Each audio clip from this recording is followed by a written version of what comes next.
que esse canto seja verdade em nossos corações, no nosso espírito nesta noite. Irmãos, vamos para o terceiro estudo do livro Enfrentando e Superando Depressão. Cada quarta-feira uma nova descoberta sobre o texto do profeta Elias, história de Elias. Nos trazem lições muito interessantes, práticas, para nos ajudar a tanto prevenir esse problema que temos hoje, quanto de tentar uma solução, uma saída para pessoas que estão passando por isso. Vimos que vários personagens bíblicos estavam sujeitos a entrar em crise, estresse, depressão, doença, não sendo diferentes de nós, que passaram por muitas histórias, por muitos problemas, por muitas diversidades, e chegaram a enfrentar de fato a depressão. Mas vimos como que eles saíram. Por enquanto, na história do estudo que estamos fazendo, nós estamos vendo o profeta Elias saiu do auge lá da conquista, destruindo os profetas de Baal, mas com a ameaça da rainha Jezabel, que falou, vou fazer de tudo para te matar, ele fugiu, e aí ali começou uma crise a estabelecer na vida dele, e ele começou a ir caindo, foi caindo, e nós estamos estudando sobre essa queda dele, esse momento frágil dele, de depressão, e a gente está aprendendo algumas coisas que ele passou, que nós também podemos passar, e para a gente tomar cuidado. Então, na quarta-feira passada, nós citamos aqui, terminamos citando a frase de Raquel de Queiroz, que diz assim, a gente nasce e morre sozinho. Então nós estamos falando da primeiro problema que foi identificado, um dos problemas que foi identificado na vida de Elias, que foi a solidão. Ele decidiu deixar lá o empregado dele em Betseba. Isso está no versículo 3 do capítulo 19 de 1 Reis, de primeiro livro de Reis. Então, abra sua Bíblia aí para você confirmar. 1 Reis 19, verso 3. Elias teve medo e fugiu para salvar a sua própria vida. Fugiu da Jezabel que ameaçou ele de morte. Quando ele chegou a Betseba de Judá, deixou ali o seu servo. Então ele falou, a partir daqui eu vou seguir sozinho. Eu não quero ninguém comigo. Se eu tiver que sofrer, eu vou sofrer sozinho. Então esse foi um grande erro dele. Isso não ajudou. No caminho da dificuldade, a gente não pode ficar sozinho. Foi essa a lição última que nós vimos na aula passada, ou no estudo passado. O erro dele foi ficar sozinho. Deixou o servo dele lá e seguiu sozinho. Não há dúvida, irmãos, de que em alguns momentos da nossa vida, momentos de solidão podem não ser tão ruins, podem ser saudáveis. Diante a tanta agitação que a gente vive, ainda mais pessoas que trabalham com pessoas, que já estão com pessoas até o pescoço de problemas, de casos, de confusão, e é que muita gente enfrenta. Existem momentos que é bom a gente sair para um retiro, ir para um lugar isolado, só no meio do mato, sem ouvir, abaixar o volume, ficar relaxado, tranquilo. Existem momentos propícios para isso, sim. Importante momentos assim. São verdadeiros refrigérios para a mente. São chamados tempos de recolhimento, oásis, lugares e locais propícios para você buscar. Jesus fazia isso. Jesus buscava e tinha momentos que ele deixava as multidões para estar a sós com o Pai. Então, momentos de recolhimento, momentos de recolhimento, são saudáveis, a solidão saudável. O recolhimento é importante também para a gente curar as nossas feridas, Sim, a gente fazer uma autoavaliação, uma autoanálise, como eu estou. Porque às vezes no agito, no dia a dia, você vai passando e as pessoas, como é que você está, tudo bem? E você vai falando, está tudo bem, estou bem, fica tranquilo. E você vai se autoiludindo, mas você sabe que tem ali uma ferida. Você sabe que tem um momento que você vai ter que parar para resolver aquele problema. Então, momentos de solidão saudável, de recolhimento, são propícios para você curar suas feridas. As ostras, o autor cita o exemplo das ostras. As ostras se trancam, elas fecham, né? Elas se fecham através de uma reação química. E nessas condições que elas se fecham ali, elas começam a produzir substâncias sobre a ferida que ela está ali. Então, para curar aquela ferida que a ostra tem, ela se fecha e substâncias químicas vão até essa ferida. E essas feridas, depois de um tempo, elas produzem uma joia preciosa, que é, o que é? O que é, irmãos? A pérola. A pérola. Então, depois de ela se fechar para tratar das suas feridas, depois de um tempo, aquilo ali vira uma pérola, algo precioso. Então foi tratado, foi curado e produziu uma coisa bonita. Então, o autor diz que tem momentos de solidão que servem para curar, que são momentos propícios para a gente. Por isso a meditação na palavra, por isso que Jesus tirava esses tempos a sós com Deus, para se livrar da opressão externa, da imposição dos medos. Jesus foi perseguido muitas vezes, irmãos, e ele sentia igual a gente sente, de repente sentiu em alguns momentos medo, angústia, Jesus, mas como é que ele curava? Com momentos de solidão particular, com o Pai. Então ele buscava o Pai. São pérolas trazidas das profundezas da quietude, é que a gente ouve a voz de Deus. Às vezes a voz de Deus não está no agito, não está na pesquisa ali, mas está no momento a sós. Momento que ali é um momento de quietude, que a gente pode ouvir a voz de Deus. Deus nos faz enxergar com clareza o rumo que estamos dando para a nossa vida.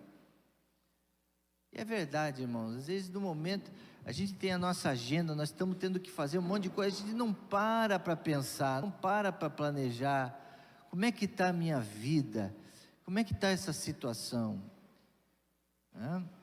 E nesses momentos que Deus nos orienta, segundo os valores que Ele quer dar para a nossa vida, segundo os valores nobres da palavra, por isso que a meditação na palavra e momentos de oração são os momentos principais onde Deus opera, fala, cura a nossa vida. Então, é isso que nós tínhamos na lição passada, que eu fiquei devendo o finalzinho. Vamos para hoje agora. Então, vimos que tem momentos de solidão que são importantes, são saudáveis. Agora,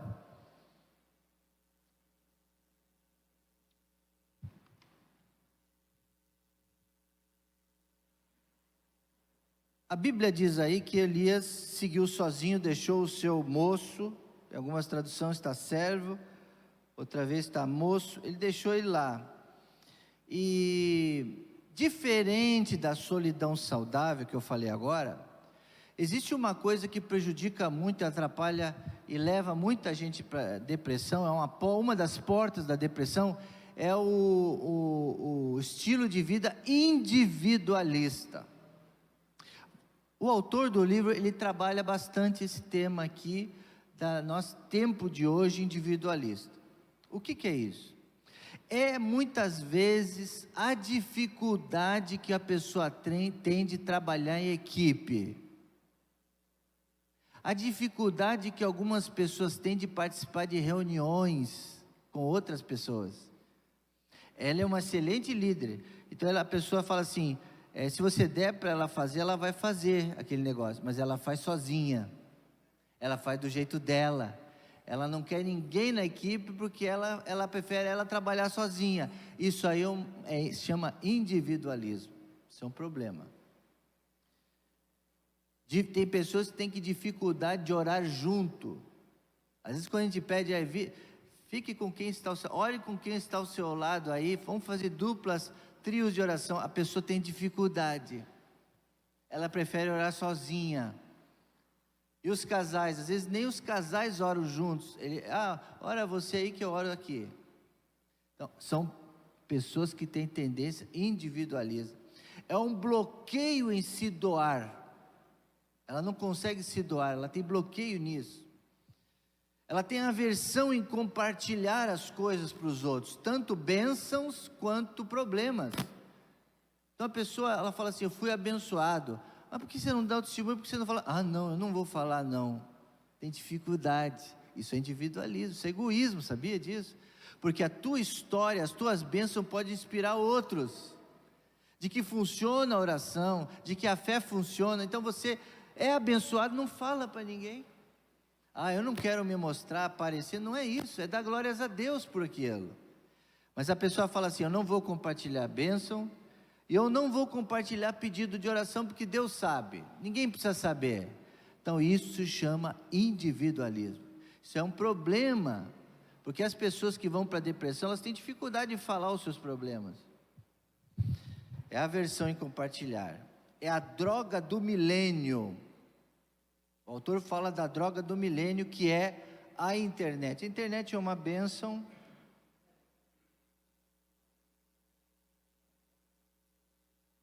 A internet é uma bênção.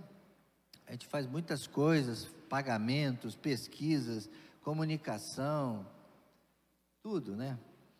Porém, irmãos, a internet, a droga do milênio, já viciou 40% dos estudantes na Europa. Não é pouco, hein? 40 é um pouquinho menos da metade. E qual é o resultado desse vício na internet? Isolamento social, estresse, pânico, insônia e sofrimento ao tomar decisões. A pessoa fica indecisa. É tanta informação que ela fica em dúvida qual que ela vai escolher. Então é tremendo isso, irmão. E tem mais, olha só. Amizade, o que é a internet? É amizade sem risada, abraços sem olhos sem abraços, sem olho no olho. O pessoal que está online com a gente não são poucos, né? Alguns realmente não podem vir, mas outros podem vir, mas preferem ficar no online. Eu tenho conhecido até parentes, meus tios, que não vão mais na igreja física, não vão mais. Ele diz, você não é mais membro? Eu sou membro da igreja virtual. O que isso significa? Isolamento social, individualismo. Porque a pessoa não abraça mais, não dá mais risada, não sente o outro, não olha no outro. As ilusões sexuais também cresceram muito. O sexo virtual é uma ilusão, é uma frieza. E muitos estão nesse individualismo. A pessoa não precisa mais. Elias, nosso personagem, deixou os seus companheiros em Berseba e seguiu solitário para os desertos da vida. Coitado. Não foi bom para ele. O individualismo é a arma que mata, é uma arma que mata. O isolamento é um ato voluntário, então a pessoa que decide, não é obrigada, ela decide. Eu vou me isolar, eu não vou participar, eu não vou compartilhar, eu vou ficar na minha, eu não vou me expor, eu não vou mais ao banco, porque eu posso pagar por aqui, eu não vou mais no supermercado, eu posso pedir pela internet as compras. Eu vou ficar em casa. É o individualismo. O isolamento é um ato voluntário, a pessoa que decide. A solidão é involuntária. Às vezes a pessoa, ela fica sozinha por abandono.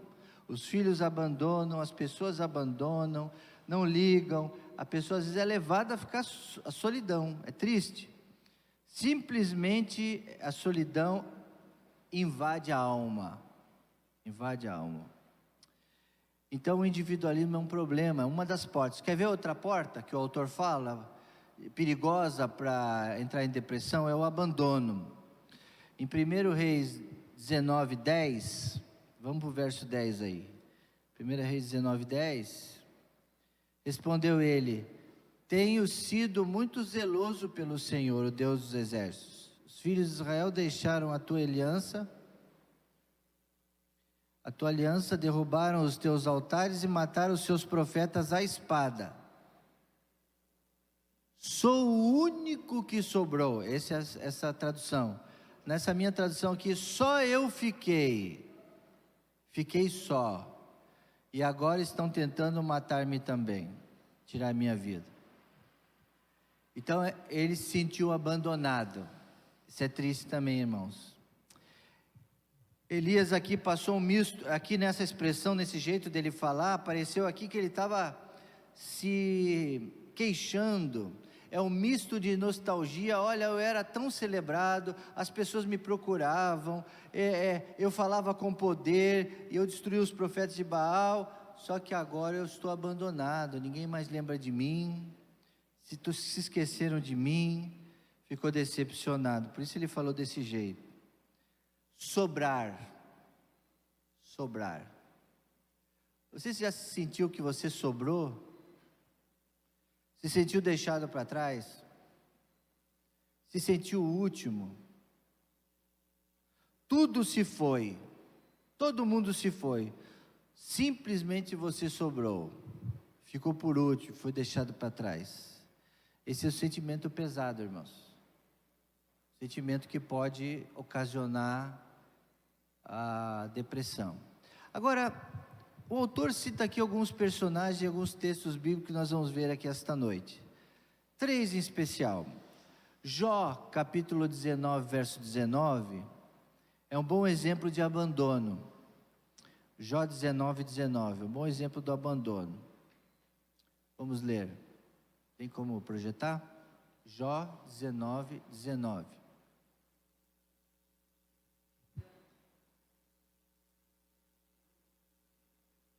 Show? Todos os meus amigos chegados, me detestam. Aqueles a quem eu amo voltaram-se contra mim. Então, imagine esse sentimento de abandono dos amigos mais chegados. O que a outra pessoa fica pensando, né? Só fica pensando, o que eu fiz? E aqueles que ele tanto amava se revoltaram contra ele. Então, ele estava doente, solitário, assentado na boca do lixo lá, coçando suas feridas, e ele se sentiu sem ninguém, abandonado, totalmente sozinho. O Salmo 38, versículo de 8 a 10, Davi, ele mostra também um sentimento. Sinto-me fraco e totalmente esmagado, meu coração geme de angústia. 9. Senhor, diante de ti estão todos os meus anseios, o meu suspiro não é o oculto. O meu coração palpita, as forças me faltam, até a luz dos meus olhos se foi. Então, irmãos, o que dizer olha os sentimentos que ele coloca aí, é o sentimento de abandono, de total solidão, e uma porta enorme aberta para um sentimento depressivo. Então ele estava aflito, quebrantado, estava gemendo, estava desassossegado, coração acelerado, falta de forças e um olhar sem esperança. É lógico que Davi, ele consegue reaver essa alegria, né? E é no Senhor. Mas ele passou por isso, ele mostra que ele passou por isso, né? E Paulo também fala a Timóteo, na segunda carta de Paulo a Timóteo, capítulo 4, verso 9.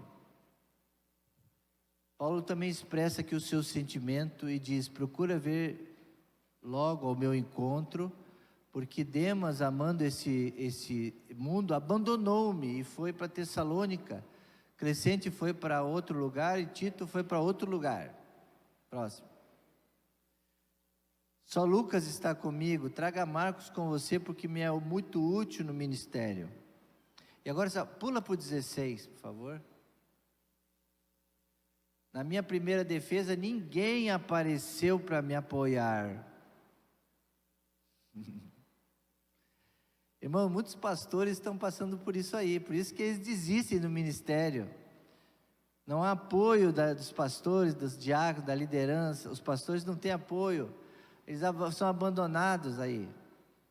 Mas todos me abandonaram, que isso não lhes seja cobrado. É triste. Então Paulo aí, ele coloca aí, ele fala isso aí um pouquinho antes de ser preso em Roma, pois sabia que estava chegando a sua sentença final, estava se sentindo sozinho, com falta de amigos, se sentindo abandonado. Então aí Paulo também passou por isso. E o Senhor Jesus também passou por vários momentos, só cito 2 deles. Mateus 26, 56, segunda parte, diz que todos os discípulos o abandonaram e fugiram. Mateus 26, 56. Todos os discípulos abandonaram Jesus e fugiram. Então Jesus se sentiu abandonado também. E Mateus 27, 46, ele fala lá: Deus meu, por que me abandonaste? Ou me desamparaste, né? Em outras traduções. Então, Jesus sabe o que é ser abandonado, irmãos. Ele passou por isso aí. Mas graças a Deus, o Filho de Deus não nos deixou abater por esse abandono. Qual a solução, irmãos? Jesus também era um homem sujeito a solidão, a carências afetivas. Ele gostava dos discípulos, ele gostava das pessoas, mas todos abandonaram ele. Ele passou por isso. Qual a solução, irmãos? Crer que Deus está presente sempre. Eu creio que Jesus, ele superou tudo, porque ele sabia que o Pai estava presente, e só naquele momento na cruz que ele sentiu o abandono do Pai. Interessante, isso aí é um outro estudo para ser feito, né? Durante a vida toda de Jesus, o Pai esteve presente ali no batismo dele, nos milagres, quando ele suou sangue lá, os anjos apareceram. Depois a transfiguração, ele apareceu lá com uma roupa brilhante. Todos os momentos o Pai estava com ele. Nunca Jesus se sentiu abandonado pelo Pai. Só nesse momento na cruz. Só lá naquele momento, por causa dos nossos pecados, por causa do pecado que caiu sobre todo o cordeiro, sobre o Cordeiro de Deus, que é o único que tira o pecado do mundo. Isso tem uma profundidade enorme no nosso estudo aqui, isso, né? E a solução é crer que Deus está sempre presente. Josué 1,5 diz essa afirmação, Deus fala isso para Josué, né? Não te deixarei, nem te abandonarei, eis que estarei com você até o fim. Amém, queridos irmãos?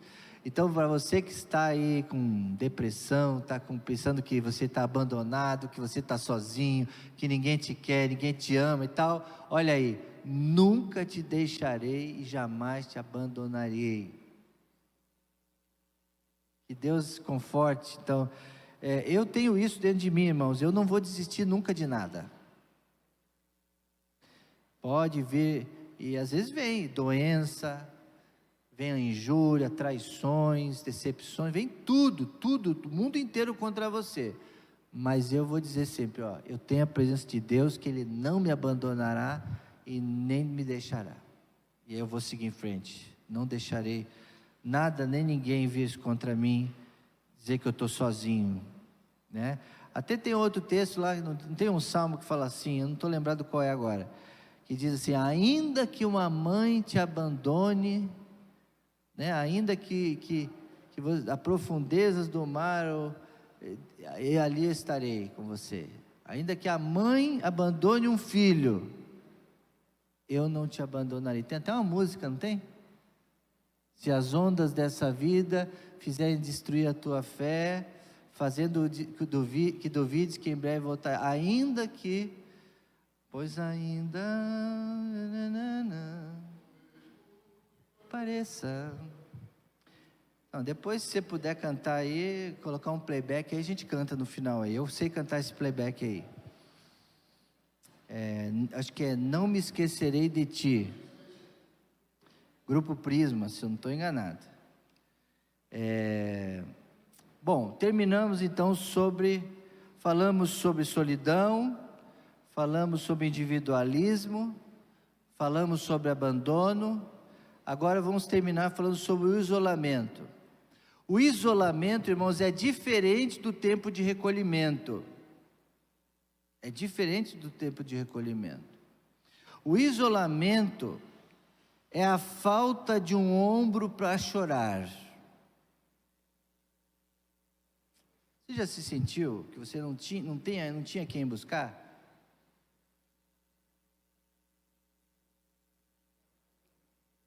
Geralmente o melhor ombro para a gente chorar é o da mãe, não é? É o do pai. O melhor ombro para a gente chorar as nossas dificuldades.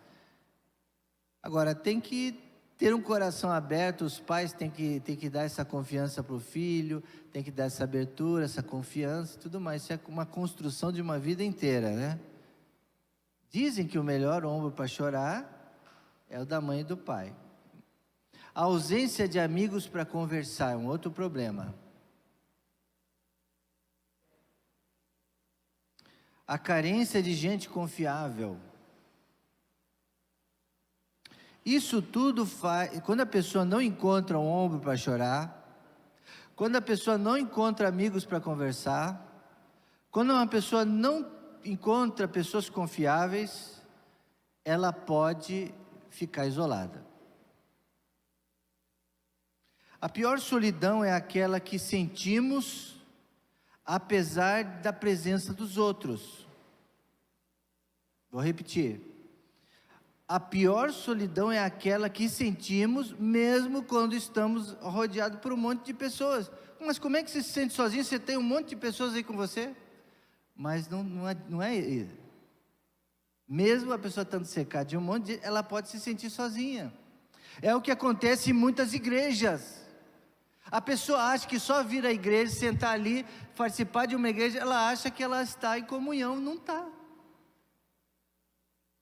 Não está, porque ela não tem amigos, não confia no pastor. O pastor geralmente é o último a saber, ela nunca conversa. E a gente está aqui, qual é a função do pastor? É ser o melhor amigo, é ser esse homem para chorar, é ser um confidente, é ser um dos primeiros a você compartilhar, e a pessoa não quer fazer isso, então ela está isolada. Ela diz, eu tenho um pastor, eu amo meu pastor, mas ela está isolada. Não confia em ninguém, está no meio de um monte de gente, mas está isolada, está sozinha. Presença nem sempre significa comunhão, já falei. O comportamento isolacionista.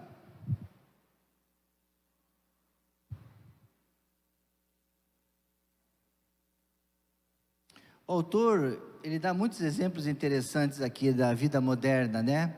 Por exemplo, hoje em dia, a tendência, tudo hoje em dia, para você, quando você busca na sociedade um estilo de vida com conforto, com segurança, né? Faz com que a pessoa ande, tipo assim, né? Escritórios seguros. Então, para entrar no escritório tem que ter a digital, tem segurança, tem um porteiro. Ninguém pode entrar daquela porta para dentro, porque tem que ter segurança. Aí o camarada desce no elevador privativo, ele vai para a garagem, ele aperta um botão da garagem, abre, ele tem vidros escuros no carro para ninguém ver, né? Portões automáticos, ele faz compras pela internet, ele não sai de casa para ir para lugares públicos, ele evita tais lugares, ele evita tudo. E eu já falei também, até às vezes a questão do sexo virtual, ele não faz com pessoas de verdade, ele faz isoladamente. Tudo isso, essa tendência do mundo moderno, que busca segurança e conforto, faz criar uma sociedade que vive recluso, né? Isolado. É o comportamento isolacionista, é que constrói muros, constrói grades, constrói barreiras. É nós e eles. Então isso se dá em muitos condomínios. A pessoa passa anos e anos sem conhecer o vizinho do lado da casa dele. Isso prova que existe isso na sociedade. As igrejas estão em grande dificuldade para penetrar nesses lugares fechados. Criam comunidades isoladas, virtuais, para atender esse público. Então, vivemos sim numa sociedade que busca esse isolacionismo. E isso é mais um perigo que pode levar a tendência para a pessoa ir para a depressão. Amados irmãos, eu quero encerrar então esse estudo dessa noite, que está na hora, com essa palavra de Elias aí, do que ele decidiu. A gente está ficando muito nesse tema dele ficar sozinho, porque isso é uma das tendências para uma pessoa entrar em depressão. Eu espero, irmãos, que nós possamos analisar nossa vida e saber se nós temos tido essa tendência de ficarmos sozinhos, de não compartilhar, de termos uma tendência de ser isolacionista, ou de estarmos nos sentindo abandonados. E vamos colocar diante de Deus nessa noite esses sentimentos. Gostaria que você fechasse os olhos agora e colocasse diante de Deus, colocasse para Ele isso que o pastor falou. Esse estudo está me mostrando que eu tenho também essas tendências de não me abrir, de não ter alguém, de me isolar, de não ter amigos, ter dificuldade nisso. Coloca diante de Deus isso e não fique sozinho. Nós temos aqui na igreja os pastores da igreja, as pessoas de confiança, pessoas que você pode ligar, mandar um WhatsApp, compartilhar um problema para a gente orar. Mas você se isola, você não fala, você vem para a igreja e diz que está tudo bem, nunca precisa de nada. Que bom que você nunca precisa de nada, mas só você sabe o que você precisa. Então esse é um grande problema nos dias de hoje, que afeta a igreja. Tem igrejas que estão enfermas, que estão diminuindo, outras que aparentam que estão bem, mas não estão bem. Será que você pode, nesta noite, colocar a tua vida e pedir para Deus: Deus, não deixe eu nunca ficar sozinho, nunca ficar abandonado, nunca ficar isolado, nunca ficar individualista. Ajuda-me nisso, Senhor. Ó Pai, eu coloco diante de Ti esses estudos tão preciosos, tão importantes, que é o que está acontecendo hoje na sociedade, Pai. E nós nos vemos muitas vezes também fazendo essas coisas, indo para essas tendências. Mas obrigado pelas histórias bíblicas, pelos personagens que nos ensinam que nós devemos fugir disso, mas que passamos por isso como Jesus passou, como Elias passou, como tantos outros passaram, Paulo passou, mas que ele teve, Davi passou, mas eles conseguiram encontrar a solução em Ti. Abre os nossos olhos, nossos coração, e nos protege dessa doença chamada depressão. Muito obrigado por esta noite, oramos agradecidos no santo nome de Jesus. Amém, Jesus. Amém.